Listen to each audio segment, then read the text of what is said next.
Welcome back to money magician research. आज Nifty की expiry थी और निफ्टी ने बिल्कुल एक्सपायरी जैसा ही ट्रेड हमको आज दिखाया है ओवरऑल डे। आज के इस वीडियो में हम वही डिस्कशन करने वाले हैं कि जो निफ्टी का इम्पोर्टेंट सपोर्ट लेवल था वो यहाँ पे ब्रेक होता हुआ दिखाया हमको और निफ्टी फाइनली 25,700 के नीचे आता हुआ हमें आज के दिन दिखा है। क्लोजिंग हमको करीबन 150 पॉइंट नीचे की निफ्टी ने आज दिखाई। एनालिसिस करेंगे सेक्टोरियल परफॉर्मेंस के बारे में कि ओवरऑल कौन सा सेक्टर में मूवमेंट था इस गिरावट वाले मार्केट में, और एनालिसिस करेंगे वो कौन सा ट्रिगर है जो अब निफ्टी को आगे चल के एक मोमेंटम, एक बुलिशनेस दिखा सकता है। तो चलिए वीडियो शुरू करते हैं। वीडियो अगर आपको पसंद आया तो लाइक करिएगा, चैनल को सब्सक्राइब करिएगा और ज्वाइन करिएगा हमारा फ्री टेलीग्राम चैनल, जिसका लिंक मैंने ऑलरेडी डिस्क्रिप्शन में डाल रखा है। मैं निहाल, सेबी रजिस्टर्ड रिसर्च एनालिस्ट। सबसे पहले बात कर लेते हैं आज के मार्केट के बारे में। आज ओवरऑल क्या परफॉर्मेंस रहा निफ्टी का, बैंक निफ्टी का। निफ्टी की अगर बात करें, निफ्टी आज ओपन हुआ था करीबन 25,767 के लेवल पे। निफ्टी में एक फ्लैट ओपनिंग हमको देखने को मिली थी और मॉर्निंग से ही एक दबाव हमको ओपन होते से ही मार्केट में देखने को मिला। कंटिन्यू मार्केट एक सेलिंग ट्रेंड में आज पूरे दिन रहा। फाइनली जाके निफ्टी ने 25,600 के लेवल पे आके हमको क्लोजिंग दिखाई है करीबन 165 पॉइंट गिरावट के साथ में। बात करते हैं बैंक निफ्टी के बारे में। बैंक निफ्टी का मैंने 1 आवर का चार्ट ओपन करा है। बैंक निफ्टी में भी आज पूरे दिन इसी तरह का ट्रेंड हमको देखने को मिला।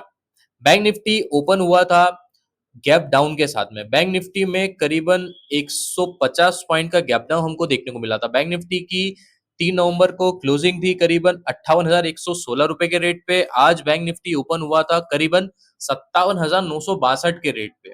150 से 160 पॉइंट की गिरावट के साथ में आज बैंक निफ्टी ओपन हुआ था और उसके बाद में ही बैंक निफ्टी में भी कंटिन्यू दबाव देखने को मिला। लोअर लोस का पैटर्न हमको मार्केट में देखने को मिला।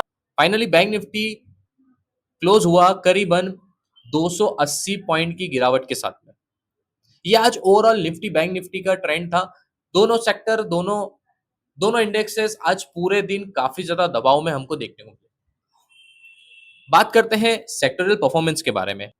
सेक्टोरल परफॉर्मेंस में भी हमको गिरावट ही ओवरऑल सेक्टर्स में देखने को मिली, जिसमें मेजर जो सेक्टर थे गिरावट के वो निफ्टी आईटी था, जो कि 1% गिरावट के साथ में बंद हुआ। निफ्टी मेटल में करीबन 1.5% की गिरावट हमको देखने को मिली। रियल एस्टेट सेक्टर में करीबन 0.80% की हमको गिरावट देखने को मिली।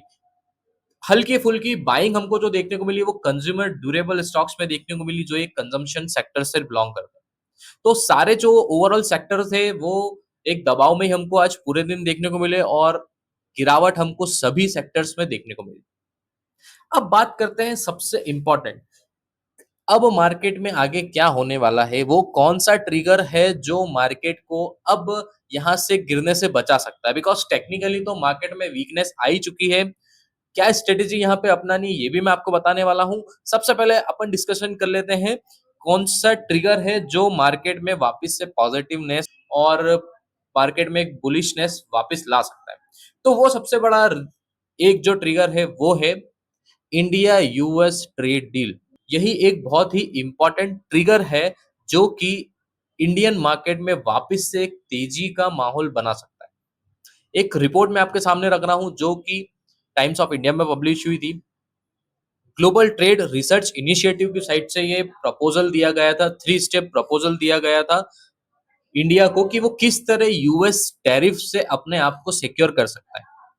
तो ये पहला पॉइंट जो जीटीआरआई की तरफ से था वो था holding Russian oil import under sanction. According to the think tank, the first move should be the stop importing oil from Russian companies currently under US sanction, specifically Rosneft and Lukoil, which together account for 57% of Russian crude oil. इसका मतलब ये है, report में ये suggest करा गया है कि इंडिया को जो रशियन ऑयल है वो इंपोर्ट अभी बंद कर देना चाहिए और स्पेशली रोसनेफ्ट और लुक ऑयल कंपनी से, जिस पे यूएस ने सैंक्शन लगाया, जो कि 57% of Russian crude oil output करता है। Second point, removal of additional tariff. On once such import are halted, the advisory body recommend India to press Washington to withdraw the punitive 25% Russian oil tariff. Scrapping the tariff would cut India's duty burden in the US by half, from 50% to 25% and improve export competitiveness. इसका मतलब यह है कि अगर India जैसे जो sanctions company है उनसे क्रूड लेना, इंपोर्ट करना बंद कर देता है, तो वहां पे इंडिया एक अपना दबाव बना सकता है यूएस के ऊपर, जो एक्स्ट्रा 25% टैरिफ जो यूएस ने लगाया है रशियन ऑयल इंपोर्ट को लेके, वो वहां से हटा सकता है। इसके बाद में थर्ड पॉइंट है starting on fair term. Only after tariff return to normal level, GTR suggests to restart trade negotiation only on a fair balanced term. उनका सिंपल सा मानना यह है कि जैसे ही ऑयल इंपोर्ट के ऊपर जो टैरिफ लगा है वो बंद होता है, वो हटता है यूएस की साइड से, तो वहां से फिर एक फेयर नेगोशिएशन हम इंडिया के साइड से करना चाहिए यूएस के साथ। According two times of India report, the proposed trade agreement could bring down US tariff on Indian export from 50% to 15%. In return, India is expected to scale back purchase of Russian oil and increase energy import from the United States along with fulfill other commitment. अब इसी according अगर India अपना plan करता है US tariff deal करने के लिए, तो मुझे लगता है कि एक फ्रूटफुल, एक पॉजिटिव नोट पे ये ट्रेड डील क्लोज हो सकती है। ये बहुत बड़ा ट्रिगर है जो कि अब इंडियन स्टॉक मार्केट को यहाँ से एक अच्छी तेजी दिला सकता है। अब बात कर लेते हैं कल के मार्केट के बारे में, बिकॉज आज निफ्टी ने जो उसका इंपॉर्टेंट 25,700 का सपोर्ट लेवल था वो ब्रेक करा है, जो कि कोशिश कर रहा था निफ्टी। 3 नवंबर को भी हमको वहां से एक हल्की फुल्की स्ट्रेंथ देखने को मिली थी मार्केट में, बट आज के दिन वो स्ट्रेंथ पूरी तरह से मार्केट ने खत्म करी और फाइनली 700 के लेवल के नीचे जाके आज निफ्टी बंद हुआ करीबन 25,600 के आसपास। कल के मार्केट की बात करें तो निफ्टी ने एक डबल टॉप का पैटर्न बनाया है जिसका ब्रेकआउट प्लेस आउट था 25,700 के आसपास, और आज वो ब्रेकआउट वहां से हमको मिल चुका है। तो मार्केट में एक गिरावट हमें देखने को मिल सकती है। वो गिरावट कहां तक देखने को मिल सकती है? वो गिरावट हमें 25,500 के लेवल तक देखने को मिल सकती है आने वाले दिनों में। 25,500 का सपोर्ट मैं लेके चल रहा हूं मार्केट में, एक बहुत ही मेजर सपोर्ट है।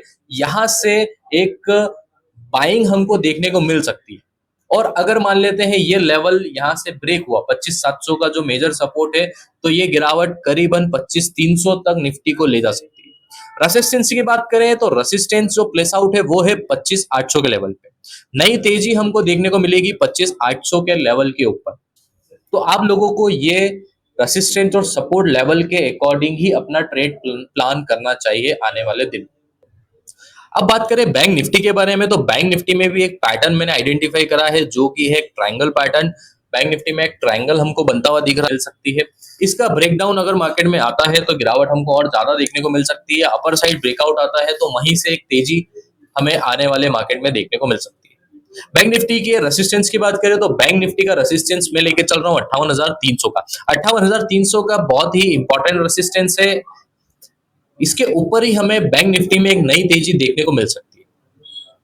वहीं पे बात करें एक सपोर्ट लेवल की, तो बैंक निफ्टी का जो सपोर्ट लेवल मैंने प्लेस आउट करा है वो ये 57,650 का, जो कि एक इंपॉर्टेंट सपोर्ट लेवल है। यहाँ अगर मार्केट आता है तो हमें बाई ऑन डिप्स की स्ट्रेटेजी रखनी है, और सेम निफ्टी में भी अगर मार्केट 25,500 के लेवल पे आता है तो हमें एक लॉन्ग टर्म के लिए बाई ऑन डिप्स की स्ट्रेटेजी लेके चलना है। अगर मान लेते हैं 57,650 का bank Nifty support level break करता है तो गिरावट हमको करीबन 57,500 के लेवल तक आने वाले दिन में देखने को मिल सकती है। तो ये बहुत ही इंपॉर्टेंट रेसिस्टेंस और सपोर्ट लेवल है निफ्टी बैंक निफ्टी के। आपको ये अपने ध्यान में रखे ही आगे का ट्रेड प्लान करना है। तो आज के लिए इस वीडियो में इतना ही। वीडियो अगर आपको पसंद आए तो लाइक करिएगा, चैनल को सब्सक्राइब करिएगा और ज्वाइन करिएगा हमारा फ्री टेलीग्राम चैनल। धन्यवाद, जय हिंद।